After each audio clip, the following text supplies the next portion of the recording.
बकरी और मुर्गी। एक दिन एक मुर्गी के पैर में चलते चलते बड़ा सा कांटा चुभ गया। बचाओ बचाओ, कोई मेरी मदद करो, ओह बहुत दर्द हो रहा है। वहीं पास में एक बकरी घास खा रही थी। अरे मैं ये तो मदद कौन मांग रहा है? चलो चल कर देखती हूँ। मैं क्या हुआ तुम्हें? इतनी चिल्ला क्यों रही हो? मेरे पैर में कांटा चुभ गया है, बहुत दर्द हो रहा है, चला भी नहीं जा रहा। मेरा कांटा निकाल दो बकरी, मेरी मदद करो, नहीं तो मुझे अकेला और घायल पाकर कोई भी मेरा शिकार कर सकता है। मैं जरूर। बकरी ने मुर्गी का कांटा निकाल दिया, मगर मुर्गी के पैर में घाव बहुत बड़ा था, सो चलना बहुत मुश्किल हो गया था। शुक्रिया बकरी बहन, मगर मैं अब चल नहीं पा रही, कुछ करो। बकरी बहुत अच्छी थी, उसने मुर्गी को अपनी पीठ पर बिठा लिया और उसके घर भी छोड़कर आई। अच्छा, अब मैं चलती हूँ, अपना ख्याल रखना। तुम बहुत अच्छी हो, तुमने मेरी बहुत मदद की, मैं तुम्हारा ये एहसान कभी नहीं भूलूंगी। ऐसा कुछ नहीं है, हम सब इसी जंगल में रहते हैं, हमें एक दूसरे की मदद करनी चाहिए। मैं चलती हूँ, अपना ख्याल रखना और दवाई भी लगा लेना। मैं और इस तरह मुर्गी की जान एक बकरी ने बचाई। बारिश और बिल्ली। एक दिन बिल्ली मोर को नाचते हुए देखती है। बड़ा मन कर रहा है भीगने का, ये मोर कितना सुंदर है और नाचते हुए तो और भी सुंदर लगता है। काश मैं भी इसकी तरह नाच पाती, बारिश का मजा ले सकती। बिल्ली जिस पेड़ के नीचे बैठी थी, उसी पेड़ के ऊपर एक कौआ बैठा था। क्या हो गया? क्या सोच रही हो बिल्ली मौसी? कुछ नहीं, बारिश का मजा लेना चाहती हूँ, पर क्या करूँ, खाली पेट तो कोई मजा नहीं। अरे इतना उदास क्यों होती हो? आओ मेरे पास आओ, इस पेड़ पर बड़े स्वादिष्ट बेर लगे हैं, आओ मैं तुम्हें तोड़कर खिलाता हूँ। अरे वाह! बिल्ली झट से पेड़ पर चढ़ गई। अरे ये तो बहुत अच्छा उपाय है। कौवे ने बिल्ली के लिए खूब सारे बेर तोड़े और दोनों ने मिलकर बेर को खाया। अब कैसा लग रहा है बिल्ली मौसी? हाँ, अब अच्छा लग रहा है, बारिश हो रही है और पेट भी भरा हुआ है। मोर भी लगता है नाचते नाचते थक गया और हम खाते खाते हमें हर चीज में मजा आता है जब हम एक साथ अपनों के साथ रहते हैं। बंदर और भेड़िए की दुश्मनी। बंदर बहुत ही मस्तीखोर था, हर किसी का मजाक उड़ाना उसे बहुत पसंद था। लेकिन भेड़िया हमेशा गुस्से में रहता, हर किसी के ऊपर अपनी नाराजगी जताता और हमेशा इतरा कर चलता। उसे इस बात का बहुत घमंड था कि वो तरह तरह के शिकार कर लेता था। मगर भेड़िए की एक टांग थोड़ी सी टूटी हुई थी, जिसके कारण वो लंगड़ा कर चलता था। और बंदर यूं तो उसका दुश्मन था ही, मगर अक्सर वो उसे चिढ़ाया करता था। अरे लंगड़े, कहाँ चला? माना तो बहुत अच्छा शिकारी है, लेकिन जरा अपनी टांग की तरफ देख, भागते हुए तो बहुत मटकता हुआ लगता है। आज तक भेड़िया नहीं देखा ऐसा जैसा तू है रे, घमंडी लाल।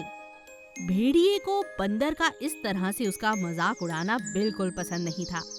इस बंदर को तो मैं सबक सिखा के रहूंगा, हर जगह मेरी बेइज्जती कर देता है। लंगड़ा लंगड़ा लंगड़ा कह कहकर इसने मुझे हर जगह लंगड़ा बोलने की आदत डाल दी है। हर कोई अब मुझे भेड़िया नहीं लंगड़ा कहने लगा है, और ये सब इस बंदर के कारण। घमंडी भेड़िया बदला लेने की भावना के साथ एक दिन रात में बंदर पर हमला करने के इरादे से उसके पेड़ के पास पहुंच जाता है। आज इसका काम यही तमाम। रात को ही इसे पकड़कर मार दूंगा और खाई में फेंक दूंगा। फिर अगले दिन जब किसी को नहीं मिलेगा, कोई नहीं पूछने वाला इसे। भेड़िया बहुत गुस्से में था। वो बंदर का शिकार करने ही वाला था कि अचानक उसके दूसरे पैर पर सांप डस लेता है। अरे ये क्या हुआ? कौन था ये? भेड़िया बहुत ज्यादा तड़पने लगता है। वो समझ जाता है कि किसी सांप ने उसे काटा है, लेकिन रात के अंधेरे के कारण उसे कहीं कुछ भी नजर नहीं आ रहा था। वो इतनी जोर जोर से तड़पने लगता है कि अचानक बंदर को उसकी आवाज आ जाती है और वो दौड़ता हुआ अपने घर से बाहर निकलता है। अरे अरे क्या हुआ? अरे लंगड़ू, तुम क्या हुआ भाई? दूसरी टांग लेकर बैठे हो? अरे भाई बंदर, मुझे सांप ने काट लिया है। बचाओ। अरे घबराओ नहीं, रुको, मैं कुछ करता हूँ। बंदर के पिता बहुत माने हुए वैद्य थे। उसे सांप के कटे की दवा के बारे में पता था। वो अपने घर से दवा लेकर आता है, एक सुई भेड़िए को लगाता है और दवा पट्टी कर देता है। थोड़ी ही देर में भेड़िए को अच्छा महसूस होता है। तब बंदर कहता है, कैसा लग रहा है? बच गए कि नहीं? पानी लाऊं, चाय लाऊं, कॉफी लाऊं? क्या लोगे बोलो? भेड़िए को अपनी करतूत पर बहुत शर्म आती है। भेड़िया बड़े दिल से धन्यवाद करते हुए कहता है, यार बंदर, तुम तो बहुत अच्छे हो। मैं तो गुस्से में तुम्हारे साथ कुछ गलत करने आ रहा था। मुझे माफ कर दो, मगर एक वादा करो। हाँ बोलो। तुम मुझे लंगड़ा नहीं कहोगे, मुझे बिल्कुल पसंद नहीं। अरे इतनी सी बात। मस्ती मजाक करना तो बंदरों की आदत होती है दोस्त। अगर तुम्हें पसंद नहीं तो कभी नहीं कहूँगा। मेरा मकसद तुम्हारा दिल दुखाना कभी भी नहीं था। चलो आओ, अंदर चलो, बैठकर मजे से चाय पियेंगे। और इस तरह दोनों की शत्रुता खत्म हो जाती है और दोनों अच्छे मित्र बन जाते हैं। अरुण और गंगा चंदनपुर नाम के गांव में रहा करते थे। अरुण को बिल्कुल भी खेती बाड़ी करना बिल्कुल पसंद नहीं था, क्योंकि वो पढ़ा लिखा था। इसीलिए वो शहर जाकर काम करता और गांव को शाम की तरफ लौट आता। अरुण की देखा देखी गांव के कई नौजवान शहर की तरफ जाने लगे। हर कोई अब व्यापार करना चाह रहा था, बहुत ज्यादा नौकरी करना चाह रहा था, लेकिन बिल्कुल भी खेती बाड़ी में किसी का दिल लगता ही नहीं था। गंगा को अपने पति की ये बात बिल्कुल पसंद नहीं थी। उनके पास बहुत सारी जमीन थी जो एकदम बंजर पड़ी थी। गंगा जैसे ही घर का सारा काम खत्म कर लेती, वो जाकर अपने खेतों में पेड़ पौधे लगाती थी। धीरे धीरे पेड़ पौधे बड़े होने लगे। उसका बागीचा, उसका पूरा खेत लहलहाने लगा। हर जगह फूल, बड़े बड़े वृक्ष, हर किसी को देखकर बहुत अच्छा लगता था। हर कोई गंगा की बहुत तारीफ करता था। एक दिन अरुण ने गंगा से कहा, जब देखो इन्हीं कामों में लगी रहती हो। मान लिया तुम्हारी मेहनत से सुंदर लगता है हमारा खेत, मगर जरा अपने हाथ पैर देखो, एकदम काली पड़ गई हो धूप में काम कर करके। बस करो, पूरी गर्मियों में आराम ही करना और अपने रंग रूप पर थोड़ा ध्यान दो। अरुण ऐसा कहकर चला जाता है। गंगा को ये बात बहुत बुरी लगती है। अचानक शाम के समय मौसम बहुत बिगड़ जाता है। गंगा अपने पति का इंतजार करने लगती है। शाम को जब उसका पति घर आता है तो वो बहुत ज्यादा निराश और परेशान था। गंगा उसे पूछती है, क्या बात है, आप कुछ कहते क्यों नहीं? इतने परेशान क्यों लग रहे हो? अरुण उसे बताता है कि आज उसकी नौकरी चली गई है। अब कोई भी गांव का व्यक्ति शहर में काम नहीं कर सकता। सरकार का ये फैसला है कि जो लोग गांव में रहकर अपने खेतों का ख्याल रखेंगे और उसके बाद नौकरी करेंगे, उन्हीं को बहुत ज्यादा काम मिलेगा। गंगा इस बात पर अरुण से कहती है, अरे तो परेशानी की क्या बात है, आपकी नौकरी कहीं नहीं जाएगी, मैं वादा करती हूँ। अगले दिन 2 सरकारी महिलाएं पूरे गांव का चक्कर लगाती हैं और हर घर में जाके ये पता करती हैं कि गांव में लोग खेती बाड़ी कर भी रहे हैं या केवल शहर जाकर कमाना चाहते हैं। जब वे दोनों महिलाएं गंगा से मिलने आती हैं तो गंगा का खेत देखकर और उसकी बातें सुनकर वे बहुत प्रसन्न हो जाती हैं। अरे वाह गंगा, तुमसे मिलकर तो हमें बहुत खुशी हुई। और तुम्हारा ये खेत केवल एक ही खेत है पूरे गांव में जो इतना लहलहा रहा है। इतने सुंदर वृक्ष, प्यारे प्यारे फूल पत्ते। वाह, मजा आ गया। सरकार को तुम पर गर्व है। तुम्हारे पति को एक अच्छी नौकरी सरकार देगी और ये जो तुम शुभ काम कर रहे हो उसके बदले में सरकार ने तुम्हें एक सोने का पेड़ देने का इनाम दिया है। ये देखो, ये नन्हा सा सोने का पेड़ सरकार की तरफ से आप दोनों के लिए इनाम है। पूरे गांव के सामने अरुण और गंगा को सम्मान दिया जाता है। दोनों बहुत खुश हो जाते हैं और फिर अरुण अपनी पत्नी से कहता है, सच में गंगा, तुमने तो इतना बड़ा काम कर दिया। मैंने तो कभी इसकी कल्पना भी नहीं की थी। नौकरी भी मिल गई और हमारे खेत भी बच गए। और इस तरह दोनों फिर से बहुत खुशी खुशी रहने लगते हैं। अरुण अपनी सरकारी नौकरी पर जाता है और गंगा गांव में रहकर ही खेतों का ख्याल रखती है। जादुई घोड़ा।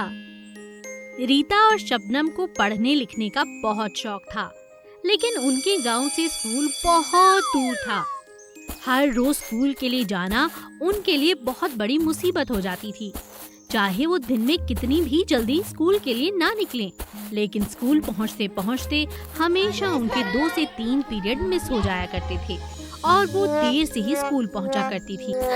आज भी हमारी क्लास मिस हो गई। ये जंगल के रास्ते से कल आकर देखेंगे, क्या पता हम जल्दी पहुंच जाएं। हाँ, तू ठीक कहती है शबनम, कल हम ऐसा ही करेंगे। अगले दिन दोनों बहनें जंगल के रास्ते से स्कूल के लिए जल्दी पहुंचने की योजना बनाती हैं और दोनों पहुंच भी जाती हैं। लेकिन अचानक उनकी मुलाकात एक बहुत बड़े पत्थर से होती है। वो पत्थर देखने में बहुत खूबसूरत था। जैसे ही शबनम उस पर हाथ लगाती है, उसमें से एक परी निकलकर बाहर आ जाती है। परी, तुम कौन हो? परी उनसे कहती है, मैं सालों से इस शिला पर थी। मुझे श्राप मिला था कि जब तक मुझे कोई बुद्धिमान योग्य लड़की हाथ नहीं लगाएगी, तब तक मैं अपने असली रूप में नहीं आ सकूंगी। तुम्हारा नाम क्या है? मेरा नाम शबनम है और ये मेरी बहन है। शबनम, तुमने मुझ पर बहुत बड़ा एहसान किया है। तुम बहुत नेक हो, समझदार हो। मैं तुम्हारे लिए क्या कर सकती हूँ, मुझे बताओ। तभी शबनम परी से कहती है, क्या सच में तुम हमारे लिए कुछ कर सकती हो? हाँ हाँ, तुम्हें यकीन नहीं होता? बताओ क्या करूं? हर रोज स्कूल जाते समय मुझे और मेरी बहन को बहुत देर हो जाती है।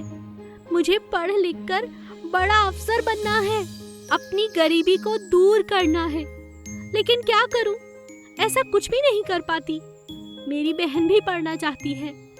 जब तक हम स्कूल पहुंचते हैं, हमें बहुत देर हो चुकी होती है, जिस कारण हम 3-4 क्लास मिस कर देते हैं और हमारे नंबर कम आते हैं। क्या तुम हमारी कुछ मदद करोगी परी? परी तुरंत एक बड़ा सुंदर सा सफेद रंग का घोड़ा वहां पर प्रकट कर देती है। घोड़ा इतना सुंदर होता है कि दोनों बहनें देखकर चिल्लाती हैं। कितना सुंदर है। परी उनसे कहती है, आज से ये घोड़ा तुम्हारा है। तुम इस घोड़े पर बैठो, ये तुम्हें जैसे ही बैठोगी तुरंत स्कूल पहुंचा देगा। 1 सेकंड के अंदर अंदर ये मीलों का सफर तय कर सकता है। मगर एक शर्त याद रखना, जंगल से बाहर इसे नहीं ले जाना। जैसे ही स्कूल पहुंचो, जंगल के पास ही उतर जाना, ताकि तुम्हें और इस घोड़े को एक साथ कोई ना देखे। अगर किसी ने देख लिया तो जादू हमेशा के लिए गायब हो जाएगा। सच ऐसा है क्या? दोनों बहनें तुरंत घोड़े पर बैठती हैं और उसे आदेश देती हैं, चलो हमारे स्कूल के कोने तक ले जाओ और ध्यान रखना, तुम्हें तो जंगल में ही रहना है।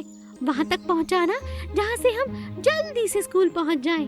पलक झपकते ही घोड़ा उन्हें स्कूल के पास उतार देता है। दोनों बहनें समय से पहले स्कूल पहुँच जाती हैं और बहुत खुशी खुशी अपनी पढ़ाई में लग जाती हैं।